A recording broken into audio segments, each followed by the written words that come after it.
नमस्कार, आप देख रहे हैं झारखंड सवेरा यूट्यूब न्यूज चैनल। लाहौर के बाद कराची में ड्रोन ब्लास्ट की खबरों ने पाकिस्तान को सुरक्षा के मोर्चे पर झकझोर दिया है। कराची, जिसे पाकिस्तान की वित्तीय राजधानी और परमाणु हथियारों के भंडारण का प्रमुख स्थल माना जाता है, वहां ड्रोन हमले ने देश की सुरक्षा व्यवस्था पर गंभीर सवाल खड़े कर दिए हैं। पाकिस्तानी मीडिया रिपोर्ट्स के अनुसार कराची के एक आर्मी बेस पर ड्रोन हमला हुआ, जिसके बाद सेना ने इलाके को सील कर लिया है। ब्लास्ट के बाद आसपास के इलाकों में अफरा तफरी का माहौल है और सेना ने पूरे क्षेत्र को अपने नियंत्रण में ले लिया है। अब तक पाकिस्तान के 6 प्रमुख शहरों कराची, लाहौर, गुजरांवाला, चकवाल, घोटकी और उमरकोट में ड्रोन धमाकों की पुष्टि हुई है। अकेले लाहौर में 3 धमाके दर्ज किए गए हैं, जिनमें से एक नेवी बेस के पास हुआ। पाक मीडिया के मुताबिक कुल 12 धमाके हो चुके हैं और कई जगह इमरजेंसी जैसे हालात बन गए हैं। इन हमलों के दौरान पाकिस्तान का एयर डिफेंस सिस्टम पूरी तरह फेल नजर आया। सबसे हैरानी की बात यह रही कि एक दिन पहले ही प्रधानमंत्री शहबाज शरीफ ने पाकिस्तान की वायुसेना की खुलेआम तारीफ की थी और कहा था कि वायुसेना पूरी मजबूती से तैयार है। इसके कुछ ही घंटों बाद इन ड्रोन हमलों ने उस दावे की पोल खोल दी। पाकिस्तान और पीओके में भारतीय सेना की जवाबी कार्रवाई ऑपरेशन सिंदूर को लेकर गुरुवार को केंद्र सरकार द्वारा बुलाई गई सर्वदलीय बैठक हुई। इस बैठक में रक्षामंत्री राजनाथ सिंह ने सभी राजनीतिक दलों को ऑपरेशन से जुड़ी स्थिति की जानकारी दी। राजनाथ सिंह ने बैठक में स्पष्ट किया कि ऑपरेशन सिंदूर अभी खत्म नहीं हुआ है, यह अभियान अभी भी जारी है। उन्होंने कहा कि बॉर्डर पर हालात तेजी से बदल रहे हैं, इसलिए फिलहाल सभी जानकारियां साझा नहीं की जा सकती। रक्षा मंत्री ने यह भी संकेत दिया कि सुरक्षा कारणों से कई जानकारियां गोपनीय रखी जा रही हैं। कांग्रेस अध्यक्ष मल्लिकार्जुन खड़गे ने कहा, संकट के समय में हम सरकार के साथ हैं। साथियों, सबसे पहले तो मैं हमारी आर्म्ड फोर्सेज ने कल जो कार्रवाई की है,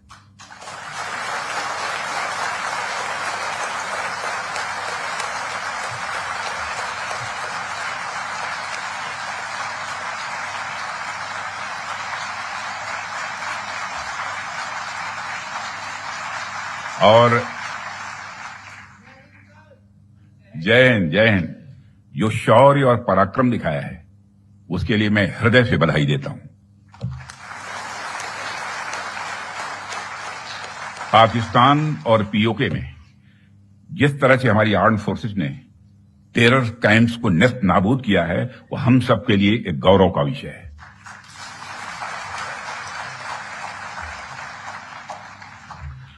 साथियों, आप सभी नेशनल क्वालिटी कॉन्क्लेव का आयोजन ये आपका चल रहा है। क्वालिटी की क्या भूमिका होती है, यह क्या रोल अदा करती है, इसका नमूना हमने कल देखा।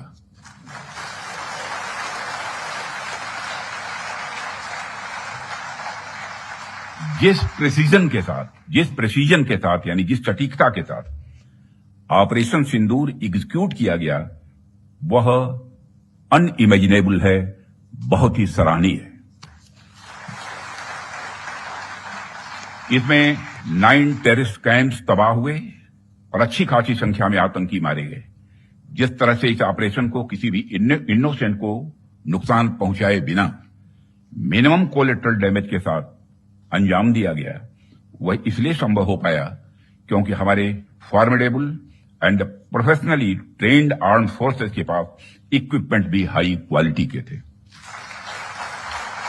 उल्लेखनीय है कि पहलगाम आतंकी हमले के बाद भारत ने ऑपरेशन सिंदूर के जरिए पाकिस्तान को उसके नापाक हरकत के लिए सबक सिखाया है।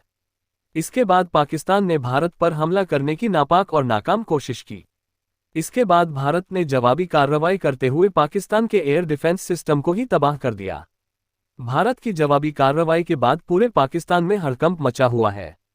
पाकिस्तान के कई शहरों में हुए ड्रोन हमलों में पाक के एयर डिफेंस सिस्टम और रडार सिस्टम तबाह हो गए। पाकिस्तानी सेना के प्रवक्ता लेफ्टिनेंट जनरल अहमद शरीफ चौधरी ने कहा है कि भारत ने पाकिस्तान में इजरायली ड्रोन आरोप से हमला किया है। चौधरी के मुताबिक गुरुवार को लाहौर में हुए ड्रोन हमले में पाकिस्तानी सेना के 4 जवान घायल हुए हैं। वहीं मियानों में एक शख्स की मौत हुई है। बताया जा रहा है कि ड्रोन हमले में पाकिस्तान का HQ-9 एयर डिफेंस यूनिट तबाह हो गया है। रडार सिस्टम को भी काफी नुकसान पहुंचा है। पाकिस्तान ने भी भारत के 15 शहरों में हमले की कोशिश की, जिन्हें नाकाम कर दिया गया। लाहौर के वाल्टर एयरपोर्ट और ओल्ड एयरपोर्ट क्षेत्र में जोरदार धमाकों की खबरें सामने आईं। सोशल मीडिया पर वायरल तस्वीरों में वाल्टर एयरपोर्ट के पास धुएं का गुबार और ड्रोन हमले के निशान साफ दिखाई दिए। पाकिस्तान के सैन्य प्रवक्ता लेफ्टिनेंट जनरल अहमद शरीफ चौधरी ने प्रेस कॉन्फ्रेंस में कहा कि भारत लगातार हमारे हवाई क्षेत्र का उल्लंघन कर रहा है। ये आक्रामकता है और इसके गंभीर परिणाम होंगे। भारत का हारोप ड्रोन, जिसे कामिकाजे ड्रोन भी कहा जाता है, यह एक लॉइटरिंग म्यूनिशन है जिसे इजरायल एरोस्पेस इंडस्ट्रीज ने विकसित किया है। ये ड्रोन 6 घंटे तक हवा में रह सकता है और 200 किलोमीटर की रेंज में टारगेट को ट्रैक कर सकता है। इसके ऑपरेटर रियल टाइम में टारगेट को चुन सकते हैं, जिससे सटीक हमला संभव होता है। टारगेट मिलने पर यह ड्रोन खुद को उस पर विस्फोट कर देता है, जिससे दुश्मन को भारी नुकसान होता है। भारत ने 2009 में $100 मिलियन में 10 आरोप ड्रोन्स खरीदे थे और 2019 तक अपनी इन्वेंट्री में 110 से ज्यादा ड्रोन्स शामिल कर लिए थे। इन ड्रोन्स को भारतीय वायुसेना ने P4 नाम दिया है। 8 मई 2025 को लाहौर में HQ-9 वायु रक्षा प्रणाली को भारत ने उस ड्रोन से मारा, जिसका उपयोग इजरायल अपने दुश्मनों के खिलाफ करता है। इस हमले को भारत द्वारा किए गए एक सटीक और रणनीतिक हमले के रूप में देखा जा रहा है, जिसने पाकिस्तान की वायु रक्षा क्षमता को बड़ा झटका दिया। HQ-9 चीन द्वारा निर्मित एक उन्नत लंबी दूरी की सतह से हवा मिसाइल प्रणाली माना जाता है। पाकिस्तान की वायु रक्षा का एक महत्वपूर्ण हिस्सा है। इस हमले में ड्रोन ने सटीकता के साथ लक्ष्य को नष्ट किया, जिसके परिणामस्वरूप पाकिस्तानी वायु रक्षा प्रणाली को भारी नुकसान हुआ। इस हमले ने लाहौर को वायु रक्षा के मामले में असुरक्षित बना दिया, जिससे पाकिस्तान की सैन्य रणनीति पर गंभीर सवाल उठे।